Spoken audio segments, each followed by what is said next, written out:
So I've been making live sets on the SP404 for the last 4 years, and in that time I've always wanted to develop different methods to use it more than just a sampler or an effects box. But with this next live set I'm building, I faced my biggest challenge yet, because I'm building an ambient live set which requires complex time signatures, drones that have no sense of really rhythm, and lots of different layers and building up of tracks. And so I had to come up with a couple new methods on the SP, and I wanted to go through those today, show the sort of workarounds that we can use to use the SP in ways that it's really not meant to be used, but it does work well at. So what I want to start with is pattern sequencing, which, yeah, we do that all the time for live sets, but the difference is I wanted to get closer to that Ableton live looping sort of thing. And so when I discovered the quick mute function, I was like, there is a way to combine this and get as close to the Ableton live looping as we can get. And so that's the first thing that I did. So I have the first song is on 3 patterns. Here on the patterns, I've got a pattern that's playing every single pad.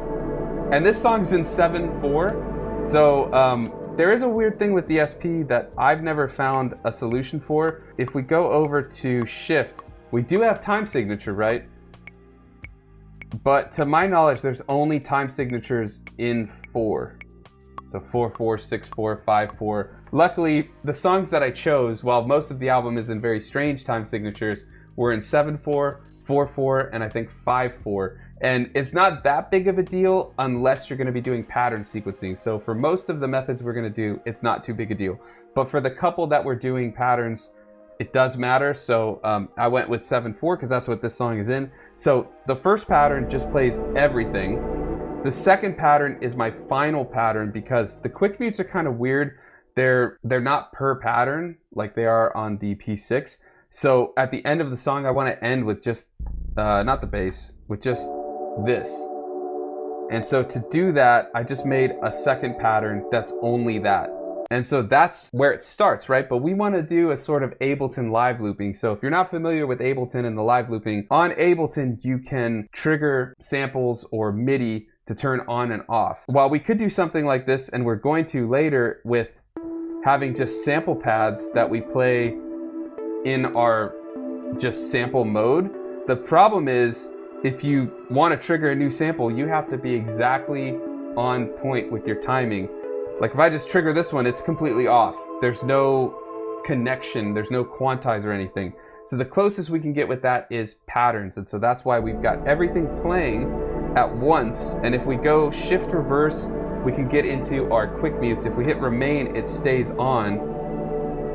And so we can just mute everything that we don't want playing. And I'll show you, if we stop the pattern,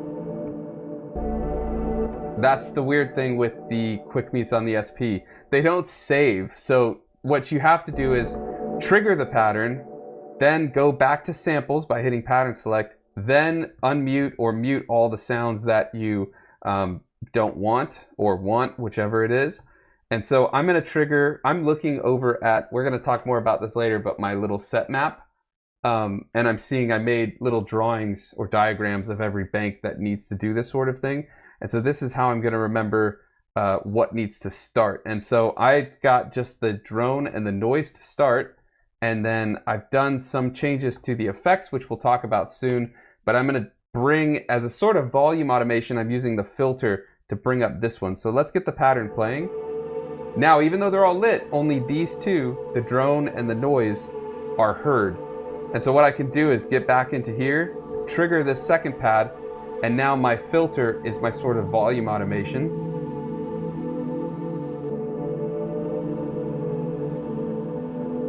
And you can see where the pattern is right here. And so I didn't do it well, but I would fade it in the second half so that it starts on that next one. And then we can start bringing in new sounds on the one.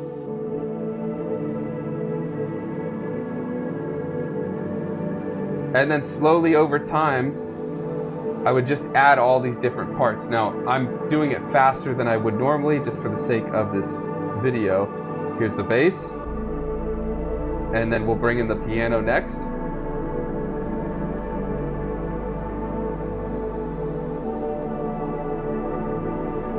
And then we need to get to that pattern where the song ends, so I'm gonna just trigger it. And while that's playing, I'm actually gonna transition to the next track. Just before we go and transition to the next track, I do want to talk about the bus effects a little bit. So I have bus 1 going into bus 2 because I need a lot of reverb for this set.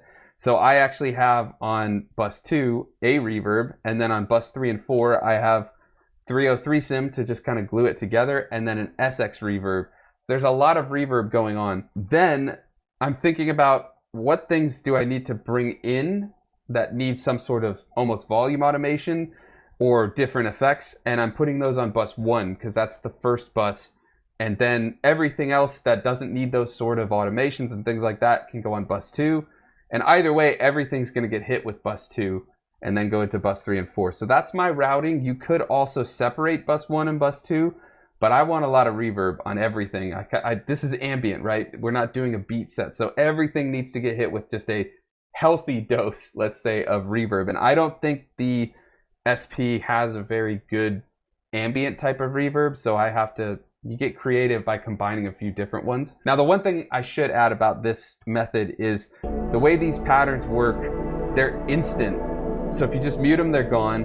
And if you turn them on, they're just playing right where you turn them on. It doesn't wait to trigger until you restart the pattern or something. That's not an option with this. So you do have to understand the limitations of the machine. It's not a one-to-one to Ableton or anything, but it is pretty close. And you can totally do this with beats and songs like that. I think the most important thing is to think the bus routing.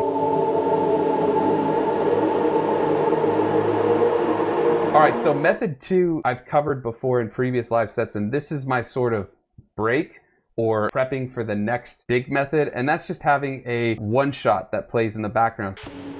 Now this is just the full song playing, and I need to do that because method 3 is where I'm gonna grab my guitar, turn on the external source, set up all of the settings, and get ready to cue up all the effects I need for the drones in the background and all of that. So all this is doing though is this is just either later in the set, this buys time if you need to take a break or look at your set map to see where you need to go.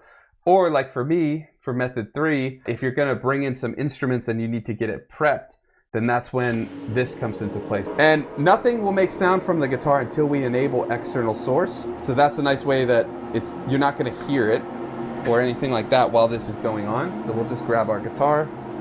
So what we're gonna do is go over to input settings, set it to guitar amp sim, and then we're just gonna get some other settings set up. So I'm gonna go to Kodama on bus 1, which is a nice delay that'll go on the guitar. And then on bus 2, we need a lot of reverb. So we're gonna up that reverb. And then I think that's everything we need to do. And we can hit chop to see, okay, it's almost over. We could have a filter to start these drones. So method 3 is having background sounds. I've got a couple drones and noises. And then the main thing is having a live instrument on top. So most of what I'm doing now is using the SP as an amp sim and as kind of a backing track. And then we start with our song. And so with this guitar part, I'm layering the idea. I'm gonna just build the layers. So I have this chord progression, right?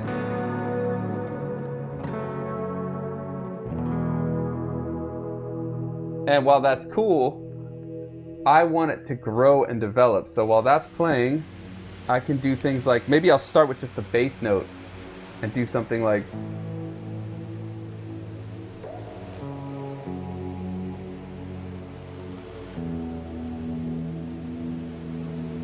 and I'd do that one more time, but then maybe I'd build it up a little bit.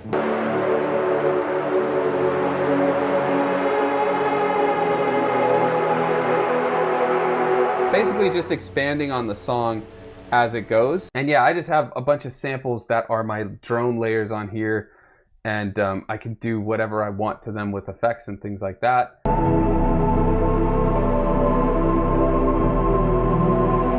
So method 4, talking about time drift and being okay with imperfection. This is similar to that first method, the whole pattern sequencer and quick mutes to emulate the Ableton live looping. But instead of it being clean and done properly, synced to the grid of the pattern, we throw all that away and we're just triggering pads live. And so I just took, just like for pattern or for method 1, I took 4 bars from my track where everything was playing and just made stems out of each one. So I have this arpeggio, I have this background drone, and by the way, I don't think I mentioned, all I'm doing is I'm turning off gate and enabling loop for this method so that if I trigger samples, they are just gonna play. And they'll play endlessly. And so we're not using patterns whatsoever for this.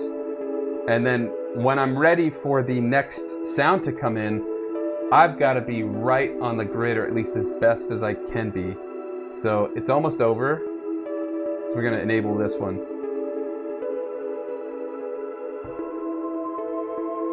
So we have a new layer playing. Now these are not synced, and they're going to drift off a little bit. And I'm totally okay with that, like I said, because this is ambient. Were this a song with beats and stuff, this would be a mess. Now you could practice it like crazy and get it pretty decent, and that's totally cool. This I'm not saying it's not possible to do it. It's just much more difficult than doing it the pattern sequence way. But for this ambient type of live looping, I thought this was more fun, and it just is more engaging visually, because this live set is a video, right? It's going to be, at least its first incarnation is going to be a Bandcamp live stream, and then it'll be a YouTube video. So I do have to be cognizant of keeping it entertaining to watch. Now, if you're playing live at like a venue, it does look more engaging if you're triggering samples and stuff, right? But on the other hand, do you want it to sound better or look cooler? You know, those are the kind of things you have to think about.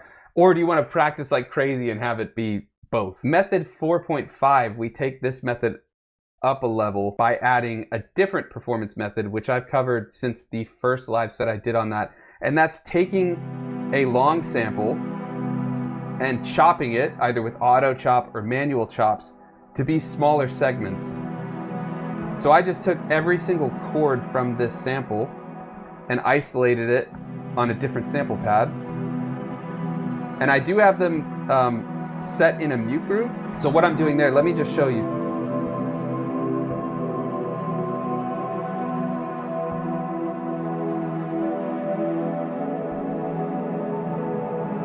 Then we can add bass.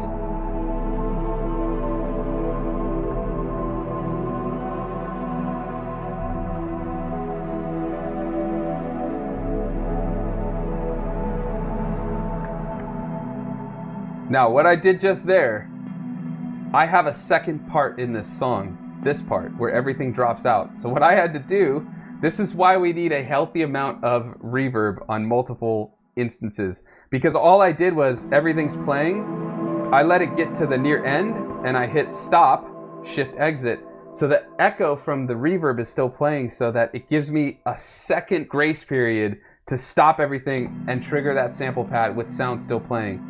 Got to be quick, but we did get it, or at least pretty decently. This whole method is not perfect, but I really like the imperfections in it, and it just feels so much more connected to the SP.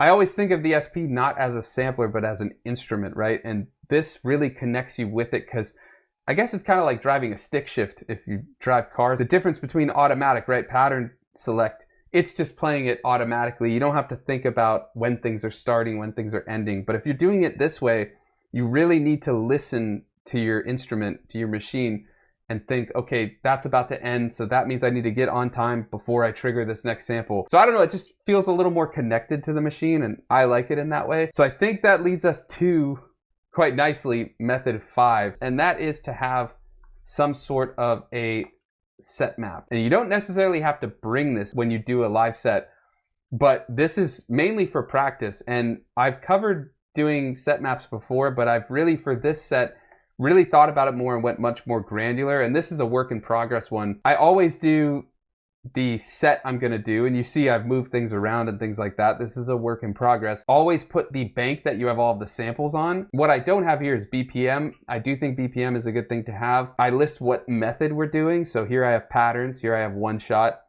Then I also have the overarching project that we're in, just if I ever want to do this live set months from now and forget where everything is.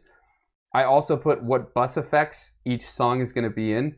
If I'm doing any sort of transition between the songs, I will write that in between and say use a reverb sweep or something like that, or a filter sweep. And then I also list if there's certain drones that we're using on one of, like method 3, if we're doing an instrument and we're going to do drones on top, I list what those are. And then just as I plan things out, I'm thinking, okay, do we want to use a volume pedal for radial recall or residual self? Like things like that as I build this. Now, the biggest addition I've done, and I know it looks crude, this isn't meant to be art, it's meant to just be functional for me, who's going to read it, nobody else. Well, you're all seeing it, but in terms of the actual application, nobody else needs to be able to read it, right? But so I have the song name, and then I made the rows and columns, and I'm listing where each one is, so that I know, since I'm doing quick mutes, okay, these are what I have. Now what I would also add is put a number so you know what's going to start the track, number 1. So drone and noise, if I have my pencil, drone and noise would be number 1 because those start the song.